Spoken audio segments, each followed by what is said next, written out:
What's up, everyone? My name is Nasa Alaze, aka B-Boy Nas, representing Black Ice Crew Bangalore, India, and welcome to the Breakdown. Today, we're going to be talking about how we got into breaking. And for those of you who don't know what breaking is, well, it's a dance art form started in the Bronx in the late 1970s as a key element in the culture we know as hip hop. The other elements being DJing, graffiti, and MCing. Cut to 5 decades later, and hip hop's bigger than ever, and breaking is now an Olympic sport and has spread to every corner of the globe, well, except for like Antarctica probably. Now, with the world at a standstill, we're all eager to battle each other and vibe out at some block parties, but we can't. So, online battles and jams seem to be the only way for now. We have two crazy b-boys from different parts of the world. We got Roxrite from Renegade Squadron and the Red Bull BC1 All Stars, and we got Flying Machine from Mumbai. So, what's up, guys? How's it going? All good, Good, man. good. Nice. This is a very broad question, but what would you consider in your entire breaking career so far your biggest break?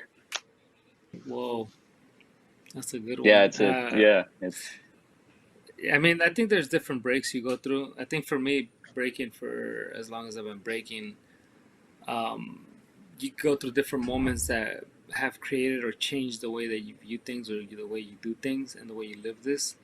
For me, I would say there's a few. So, I mean, if I have to go back, like way back, um, one of back the in first like time. groundbreaking things, yeah, I would say the first break I had was the approach, right? Like you have different things that you get broken into. So you learn breaking, you see breaking, and it's like, okay, you can spin on your head, you can do flips, like there's all these cool looking moves that look very dynamic and are eye catchy. But when I first met my first crew, straight up b-boys, they were like hip hop heads that were into like having the dope style, having fashion, like looking like b boys, like something that's at that time period not many people were up on. So Yeah, that for me was my first really breaking experience. Where it was like, okay, my breaking that I was doing before was like very beginnerish.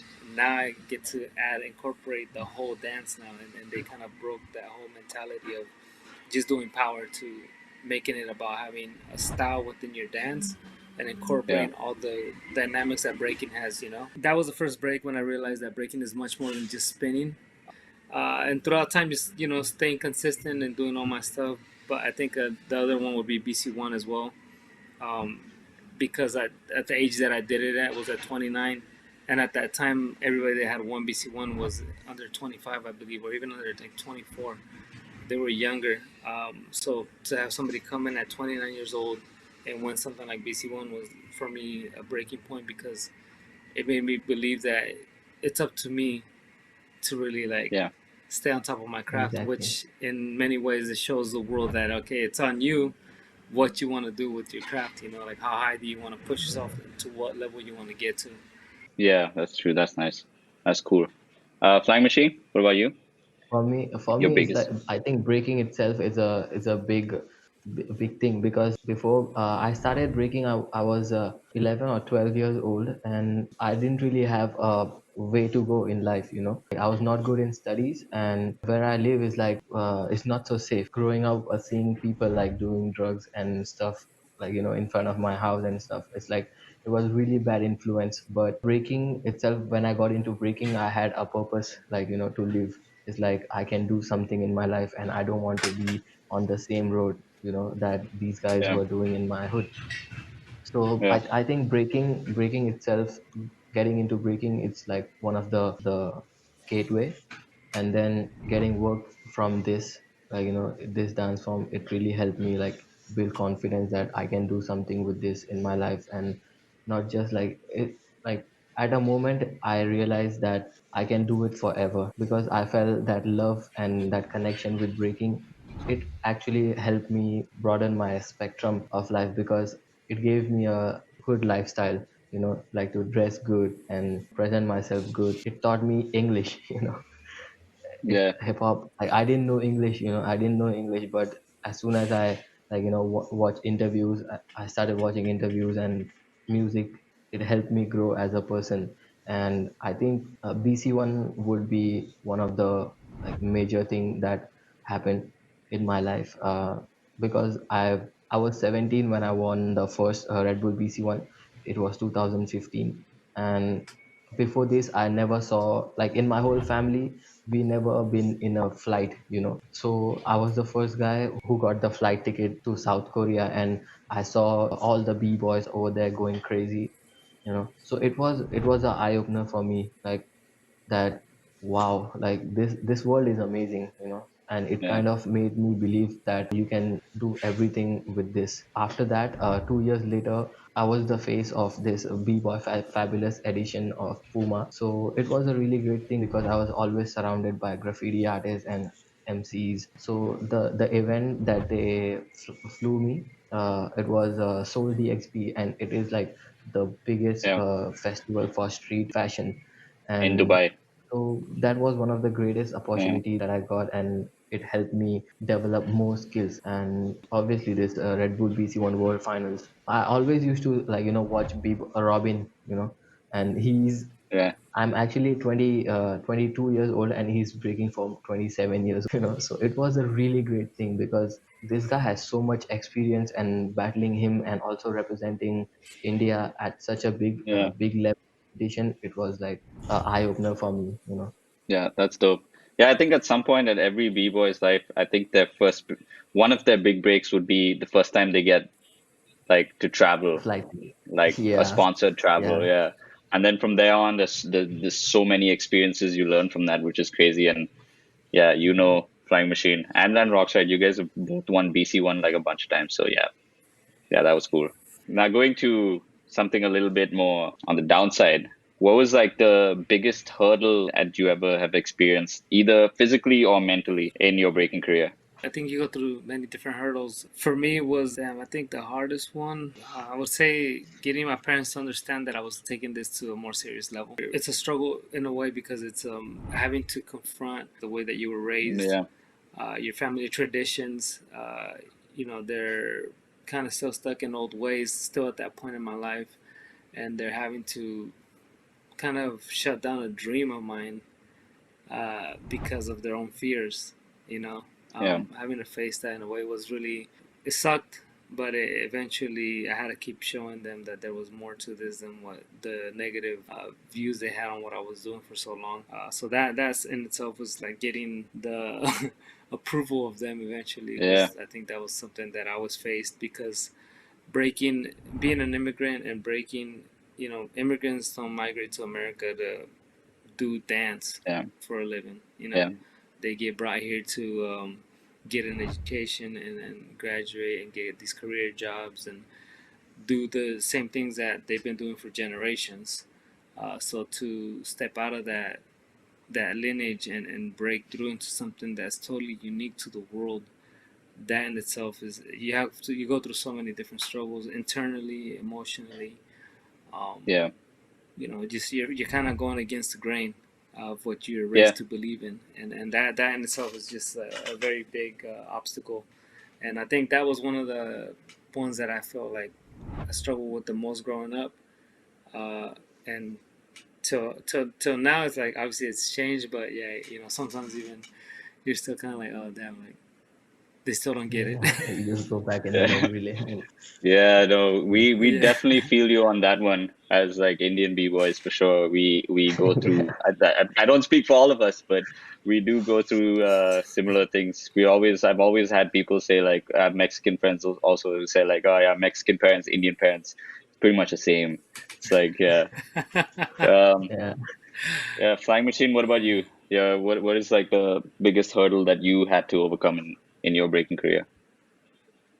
It's like convincing my parents because, like, I am Muslim, and my parents are like, you, like, in Islam, it's like, we cannot dance, we cannot do art basically. So Hmm. convincing them, it was firstly like, I was hiding couple of years. They didn't know that I'm breaking, but somehow, like, my I used to go to the park, and like, my all my clothes are like, dirty when I come home.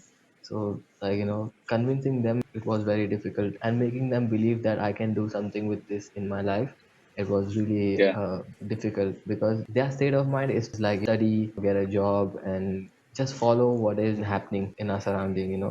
You cannot go out of the box because the place where I live is like the past. like 10 or like 12 or 15 years behind the city life. So it was really hard for me to like get their trust, build their Yeah. trust in me. If they wouldn't agree with me or support me, I wouldn't have like been breaking it. But now Yeah, it's cool though. yeah, yeah. Yeah, I guess similar stories then. It's both mainly about the parents. Yeah, Yeah. Yeah, I think everybody has that one little point yeah, in their life where they have to like kind of convince their parents like, "Hey, look, dancing's a thing, it could work." yeah. And physically, like it keeps on happening as b-boys. Like we keep on going through injuries. We all like Yeah, yeah. it's a part of like Yeah, the art form. Yeah, that's true. yeah. I used to hide my injuries from my mom so that she wouldn't like be pissed off. Yeah, I used to like walk in and I have a limp, but like as soon as I see her, I'm like walking all straight because I'm like, if she sees me limping again, she's gonna be like, "You better stop breaking. What are you doing?" So I'm just like, "Yeah, no, I'm fine. No, I'm good. Yeah, that's fine." But yeah, that's that. I'm That's gonna cool. hit you with another really deep question. What's your personal definition of success? I'm gonna start with you, Rox. Man, yeah, I don't know. I mean, your ass is getting success is it depends. It's there's different ways to it. There's your social way, then there's your internal, like personal, and then there's like Yeah, expectations you set on yourself. I think what we do and being able to do it to where I'm doing it and to be able to influence and inspire people through an expression of physical movement in dance, to me that's success already. A lot of people measure success by money, right? And that's understandable. But I think to influence and change people's lives and views, create an opportunity through an expression of dance. A lot of kids that break, they come from very poor backgrounds, right? Um, yeah, to get out of that and learn about yourself, learn about your culture, and learn about all these things. Breaking to me has provided all that. So to me, to be able to do what I do and to be able to reach the levels that I have reached, I feel like I've succeeded in many of my goals and I've succeeded in dance and breaking. But to get to that, for me, what's important is the influence. To me, that's being successful. The fact that you've left an impact and inspired somebody or changed somebody's life, that's success for me. that's awesome. Nice. Mm. Time machine.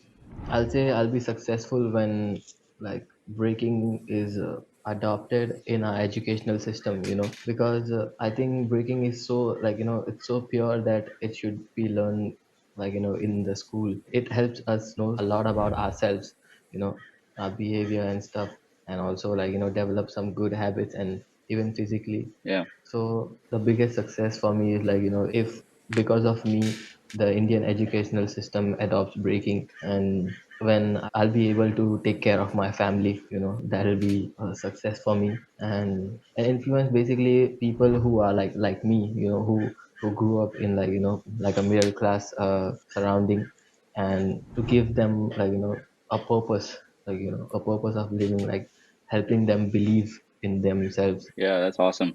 And that's an awesome goal to have to try and embed breaking into the education system. I would love to see that. That would be sick. Like I would Yeah, put my kids in that like that. Uh, that's necessary. I think that's the future. yeah, yeah. Yeah, they Um, already do it at some so universities. So yeah, right. There are it's, courses. it's, There are it's like some courses around the world I've heard of. yeah, they've accepted it in some universities in Japan, from what I've heard. So Ah, that's good. that's awesome. One step forward. Yep, one step at a time. I saw in an interview like a really long time, Roxrite, that you were talking about, and you spoke briefly about it just earlier about like how you changed your style in a way at some point in your life. You went from just like where you thought like, okay, it's not just spinning to like something more. So like who or what would you say is like the key experiences and influences that shaped your style? Basically, what it was for me was I learned how to just do moves right in the very my first year, and then I met this guy who was already, his name's Ground Level, from he's from where I grew up, and he was Yeah, already into like the whole thing, into being like, he was heavily influenced by Roxrite, so he was doing all this footwork. He dressed like with like, the way a lot of us dress now. He already kind of had that mindset of like rocking dope gear, like looking fresh. yeah, So he had like, he was like this like legendary b-boy where I grew up. So he's the one that put me onto that, and just going into that phase of understanding the dance much further. Like one of the key things he told me was like use power moves as steps and not as just moves, because everybody relies on a power move to just be like the end all be all of your round at that time. So he's like, no, use the power move as a step in a transition to your actual moves that you want to utilize and highlight, and add a lot of footwork and detail to what you're doing. So that really gave me an idea and perspective on where to evolve my dance, right, and how to approach it and how to change everything and how to just look like a b-boy. I'm representing this culture called hip-hop, and there's like a lifestyle with it, right? There's fashion, there's like a look, there's confidence, there's like all these different things. There's an ego, like I'm supposed to be the one, there's this competitive nature in it that is very organic, and it's like your way Yeah. to stand out through all these talented people is like you have to prove yourself. So with that mindset, it really opened my world to like understanding breaking on another level. And then you go through different points of like learning within yourself, right? And then you start seeing footage, and I see people like Romain, Kenny, some of the European guys.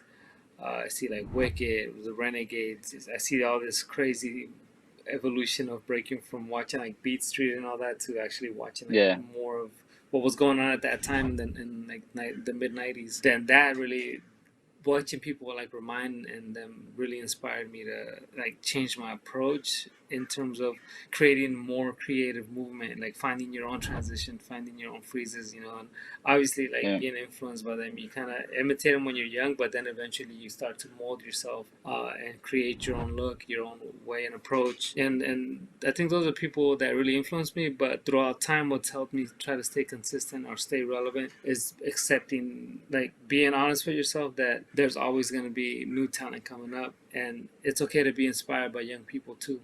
I think a lot of Yeah. times as Yeah. being in the game as long as we have, and being in a way elders, we sometimes get caught up in this like high and mighty mentality where like you guys learn from us and we teach everything, where sometimes you have to humble yourself and and see what people are doing, and you're constantly going to be inspired. And I think when accepting that for me was when I was mentoring Kid David, and I was kind of putting him on to just like his approach and how to evolve his ideas and how to evolve his breaking, and giving him the knowledge that I had, and watching him really grow up and kind of develop his own way, and like have his own style and have his own influence, and the way that he dissected music and the way that he plays with his dance, it inspired me to include some of that mentality into my approach.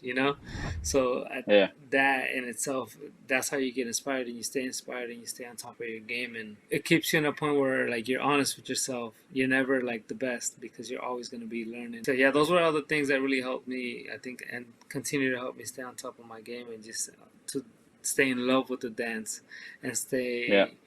inspired and motivated to want to keep elevating it. Another groundbreaking or just approach to my style is the battle side of it, right? The battling is something that has really always pushed me to elevate my game, and hold my style and present my style to the world.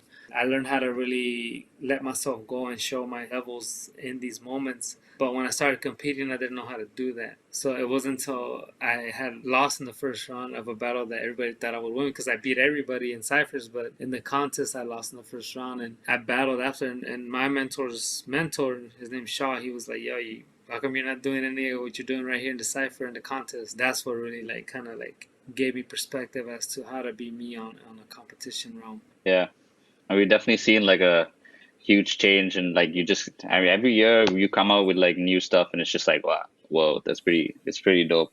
And Flying Machine, I actually remember seeing you at a jam in Mumbai, I think about maybe 8 years ago. And like when I see you now, the way your style has just developed and changed, it was just like, it's just crazy to see. Because like I remember really clearly, because I don't know if I battled you once, but like I think I definitely saw you at a jam, and it was definitely a name that I would remember, Flying Machine. I was like, all right, okay, cool. So like what exactly helped you like develop your style? And because I see a huge change in your style. It's the experience, like when like we travel to different jams and you always want to be the better version of yourself. I always had a friend and he had that phone, and we always used to record ourselves and see. So Yeah. we just used to like watch ourselves and It's like I used to laugh. No, I don't want to look like this when I dance. So I think that was one of the habits that I developed since beginning. And also, like, there was a lot of experience behind developing style, because I always try to watch different dance styles. And Yeah. I like to watch, a lot of theater performances, and the exercises that they do, and the way they move is too different. And before, I have been through so many situations. Once I was about to travel for freeze. It was 2012 or 13. We lost our wallet and stuff, and we left with no money. I couldn't see what freeze looked like at that time. And I just Yeah. traveled, and with my crew, we were just in a studio, and we were just practicing in different city, and just came home. It was my first time traveling outside my city, and wanting to battle the other guys. But Yeah. it was so hard, and I told myself I will train too hard to just go there and be make a mark. Like, that was the state of mind where I grew up. Is Yeah. you battle yourself. It's like that's something that kept us motivated as I was growing up. And I was really inspired by different styles, like Yeah. contemporary, you can say. It's like hip hop is free. Like, you can take whatever and mold it to a different approach. It's inspired from everything, right? Yeah. So I used to watch these pieces that they used to perform, and I had some of my friends that were into theater. So these guys used to get inspired from whatever they see and whatever they do in their lives, and try to put in their styles and use some of those movements. So Meno, Rabani, and all these guys are influenced by the theater style. So that was something that really shaped my style. And I always had this mentality of being better than my old self. And also, my crew has been the most influential for me, because we always been be with each other. And if I'm doing something wrong, and Wild Child will come, and he'll be like, no, you change this, make it look like this. Or Sonic will come, and he'll Yeah. advise me, don't do this, instead of this, do this. So it was always like this. All of these things had shaped my style. Yeah, that's dope, man. Yeah, I think crew also is very important. Everyone just telling you, Yeah. yo, that move Yeah, sucks, change that shit. Yeah. Straight up. that's good. Yeah. All right, guys. Thanks a lot for having this conversation. And just before we Mm. go, just like a little, I guess you could say, word of advice or just a little motivation for the newer generations or for whoever's watching. Do something that makes you feel alive. Pursue things that you love, but also enjoy it. I think that's what keeps us young in many ways, right? It keeps us alive. It keeps Yeah. And you are. I'd say, do whatever you do, just do it from your heart. Find a purpose and just dedicate yourself to that, and don't hold yourself back. That's awesome. Yeah. It's all about having fun and being happy at the end Yeah, of the day. yeah, All right. Thank you, Roxrite, for joining us. Thank you, Flying Machine, for joining us. This has been a pleasure. And stay yeah. safe. Enjoy whatever the world has to offer for us this year. And and we hope to see you soon in some jams. But thank you guys for joining us. This was the breakdown, how I got into breaking. that's well. And you're with Roxrite and Flying Machine representing Squadron, Red Bull BC1 All Stars, and Renegades representing Mumbai. My name is Nasser Alaze, and see you guys. Peace.